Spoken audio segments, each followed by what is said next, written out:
শুভ সকাল বন্ধুরা। আজকে যে কতদিন থেকে বৃষ্টি তার মনে হয় কোনো হিসেব নেই। তো সকালবেলা থেকেই মানে এতটা বৃষ্টি, প্রথমে একটু ঝিরঝিরে বৃষ্টি হচ্ছিল, সেরকম বৃষ্টি ছিল না যখন উঠেছিলাম, তারপরে কিন্তু বেশ জোরে বৃষ্টি নেমে গিয়েছে। হ্যাঁ, ব্লগটা যখন শেয়ার করছি ততদিনে কিন্তু রোদ উঠে গেছে। আমি একটু লেটে চলছি জানোই তোমরা, আর বারবার এক কথা বলছি না। গাছটা এত সুন্দর জবা ফুল ফুটে আছে দেখো।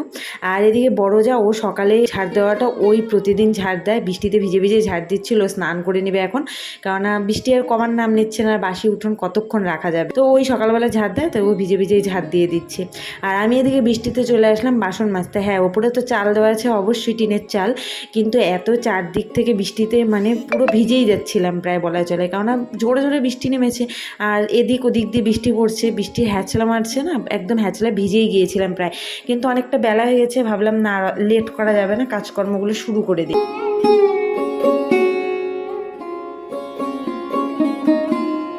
Good morning everyone, welcome back to my new blog. আশা করছি সকলে খুব ভালো আছো, সুস্থ আছো। আজকে যে কতদিন থেকে বৃষ্টি নেমেছে মনে হয় তার কোনো হিসেব নেই, হিসেব করতেও ভুলে গেছি।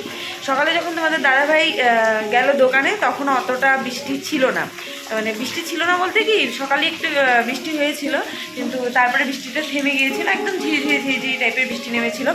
একটু আগে যে মুষলধারে বৃষ্টি নামলো, তো ভাবলাম না বসে থেকে লাভ নেই, সব বাসন কুসন মেজে নিয়ে আসলাম। আমার নাইটিটা এক সাইডে ভিজে গেছে, ওই কলপারের সাইডে টিনটা দিয়েছি না, টিনটার থেকে এত জোরে জল পড়ছে, তো একটু একটু ভিজেও গিয়েছি। তো তাও ভাবলাম না কাজকর্ম সেরে নেই। হ্যাঁ, ওই ঘরেও বাসন মাজতে পারতাম, কিন্তু ওই ঘরটা এত অন্ধকার না, আর জানলাটা খুললে বন্ধ করতে পারি না ঠিক মতো। জানলাটা মনে হয় বৃষ্টিতে ভিজে গিয়ে না এই টাইমে বলে কাঠ, তারপরে প্লাই বলো, এগুলো না একটু খুলে যায় আর কি, আবার যেমন খরার টাইমে শুকিয়ে যায়, তো যার জন্য না ওটা খুললে লাগানো যায় না, আর গ্রিল নেই যেহেতু, যার জন্য ওটা আর খুললাম না, ওই বাইরেই মেজে নিয়ে আসলাম।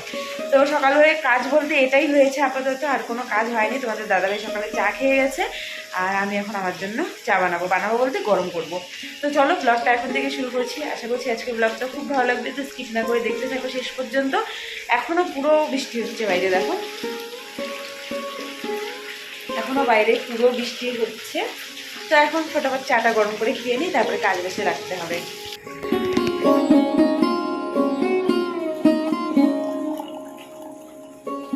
সব কাজকর্ম আমার সারা হয়ে গেছে, মার সঙ্গে ফোনে কথা বলতে বলতে সব কাজকর্ম সেরে নিয়েছি। আর ঘরের মধ্যে না ওই অন্ধকার অন্ধকার লাইট জ্বালিয়ে জ্বালিয়ে কিন্তু ভিডিও করতে ভালো লাগে না। দিনের বেলার আলোর ভিডিওটা কোয়ালিটিটা অন্যরকমই হয়। আর মাঝখানে মাঝখানে বারবার লাইনও দুই একবার গিয়েছিল, তো যার জন্য ঘরে আর কোনো রকম কাজকর্মের ব্লগ তোমাদের সাথে শেয়ার করতে পারলাম না। এই ঘরটা মুছে নিচ্ছি, বারান্দা মুছে একবারে স্নান করে নিব। আর বৃষ্টিটা এখন মোটামুটি একটু কমে গেছে। আর এই বৃষ্টিতে যে আমি বারান্দার সামনে প্লাস্টিক লাগানোর বুদ্ধিটা করেছি, সত্যি এত ভালো। এতদিন পুরো দরজা পর্যন্ত ভিজে যেত, কিন্তু এখন কিন্তু সব প্রায় শুকনোই থাকে। তো একবারে স্নান টান সেরে চলে আসলাম আমি রান্না বান্না করতে। আর ডালটা আমি সেদ্ধ কড়াই বসিয়ে রেখে গিয়েছিলাম, আর এই যে সেই ফোড়নটা দিয়ে দিলাম। আজকে একদম সিম্পলের মধ্যে রান্নাবান্নাটা সেরে নিব। আর ওই সবজি তো আছে, তোমাদের দাদাভাই একসময় আমি সবজি সেরকম বানাতাম না, শুধু বলতো সবজি খাবো সবজি খাবো, আর এখন সবজি খেতে খেতে পুরো হাঁপিয়ে গেছে, এখন আর সবজি খেতে চায় না। তো রান্নাবান্না আমার কমপ্লিট হয়ে গেছে। আরও জানি কি একটা রান্না করেছিলাম, সেটার ভিডিও কিন্তু করা হয়নি। আর আমি যবে আমি ভিডিওটা এডিট করছি আমি ভুলেও গিয়েছিলাম যে সেদিন কি রান্না করেছিলাম, আমার ঠিকমতো মনে। আর এই জায়গাটা দেখো এত বাজে অবস্থা হয়ে গেছে না, কালচে হয়ে গেছে। এই ঘরটা যখন রং করব এই জায়গাটা পুরো মানে ভেঙে দিতে হবে, ভেঙে প্লাস্টারটা উঠিয়ে তারপরে আবার প্লাস্টার করতে হবে, না হয়তো পরে রংটাও খারাপ হয়ে যেতে পারে, ঠিক নেই। আর সব টেবিলগুলো মুছে নিচ্ছি একবারে, কেননা একটু তেল তেল ছিটে যায় সবসময়। ভাবলাম একটু ব্লগ করি, আজকে ব্লগ করিনি, গতকালকে একটা এক্সট্রা ব্লগ ছিল যেটা আমার এখন প্রায় দিনই হয়ে থাকে, কারণ আমি ওই কুড়েমি করে ব্লগ ছাড়ি না। তো একটা মানে অলরেডি এক্সট্রা দুটো ব্লগ আছে, যেটা আজকে একটা ছাড়বো আর আগামীকাল একটা ছাড়বো। তো ভাবলাম যে যার জন্য সারাদিন ব্লগ করিনি, কিন্তু আজকে আমি একটু আমার হেয়ার কাটিং করাতে যাচ্ছি, তো ভাবলাম না এই ব্লগটা তো তোমাদেরকে একটু শেয়ার করতেই হয়। আর এর আগে আমি এর আগে দুর্গাপূজার আগে আমার খুব তাড়াতাড়ি চুল বড় হয়ে যায়, যার জন্য দেখো ব্লগসগুলো এগুলো অনেক ছোটো ছিল, এতটা ছোটো ছিল, এত তাড়াতাড়ি কী করে বড় হয়ে গেছে কি জানি। এর থেকে যদি চুলগুলো বেশি মানে বেশি কী বলে গোজ হতো, মানে বেশি চুল হতো, সেটা বেশি ভালো হতো, কিন্তু তার বদলে আমার সাথে চুল লম্বা হয়। তো যাই হোক, ওয়েদারটা বাইরে খারাপ, ফটাফট করে বেরোবো। আর এই যে এর জন্য দেরি হলো, দেখে রাখো একে, এর জন্য আমার দেরি হলো। আর যাবো হেয়ার কাটিং করবো। আর যেটা বলছিলাম, এর আগে অনেকেও কমেন্টে বলছিল আমাকে শর্ট হেয়ারে ভালো লাগে। হ্যাঁ, আমার পেছনের চুল কাটার মতো ক্ষমতা আমার মধ্যে নেই, অল্পটুকুনো কাটবো নিচটা, আর সামনেটা শর্ট যেরকম এর আগে করেছিলাম সেরকম করব। তো চলো এখন যাই, ফটাফট গিয়ে একবারে দেখাচ্ছি কি করি না করি, জানি না। সন্ধ্যা হয়ে গেল, সন্ধ্যাবেলায় চুল কাটতে নেই, আমার মা শুনলে আগেই বলবে। চলে এসেছি আমি হেয়ার কাটিং করাতে। সামনে লেয়ার দেবো আর পেছনে মানে স্ট্রেট করব একদম।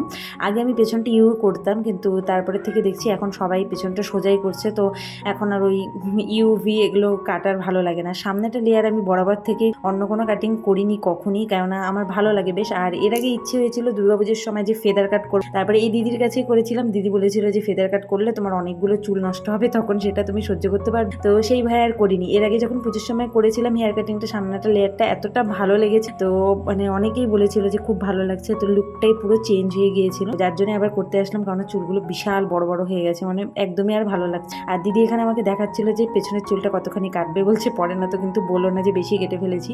তাই বললাম একদম একটুখানি কাটো, কারণ পুজোর আগে আগে আবার একটু কাটবো, কারণ চুলের আগাগুলো না একটু কেমন টাইপের হয়ে যায়। আর আমার একদমই চুলের গোজ নেই, একদমই মানে খুবই পাতলা চুল। চুল কাটা আমাদের কমপ্লিট হয়ে গেছে। তারপরে ভাবলাম টোটো পাওয়ার জন্য বাজারে যেতেই হবে, অনেকটা দূর হেঁটে হেঁটে আসলাম। এসে এখানে ভাবলাম না একটু বাজারে এসেছি, কিছু একটু খাওয়া দাওয়া করে নিই। দই ফুচকা আমি আর ঝিলিক এক প্লেটই নিয়ে নিয়েছি, তার আগে দুজনে খেয়েছি জল ফুচকা। আর ভিডিও করতে পারিনি, কারণ বাজারে অনেক লোক ছিল, সত্যি আমার ভীষণ লজ্জা লাগছিল ভিডিও করতে, তাই ভিডিও করতে পারিনি। আর আকাশটাও বেশ খারাপ ছিল, তো আমরা খুব তাড়াহুড়ো করে খাচ্ছিলাম যে টোটো ধরতে হবে। এইমাত্র বাড়ি চলে আসলাম, দই ফুচকার দোকানে দাঁড়িয়েছিলাম বারবার করে, এত বৃষ্টি নেমে গিয়েছিল। তারপরে এদিকে এসে দেখি বৃষ্টি টিষ্টি নাই, এই যে এইমাত্র এদিকেও বৃষ্টি নামলো, তো বেশ ভালো লাগছে। আজকে অতটা বোঝা যাবে না, কালকে বেশি ভালো লাগবে, তাই না দিদি? তবুও আজকেও বেশ ভালোই লাগছে, কিন্তু মনে হচ্ছে আগের বার বেশি সুন্দর লাগছিল নাকি? কেমন লাগছে কমেন্ট করে জানিও।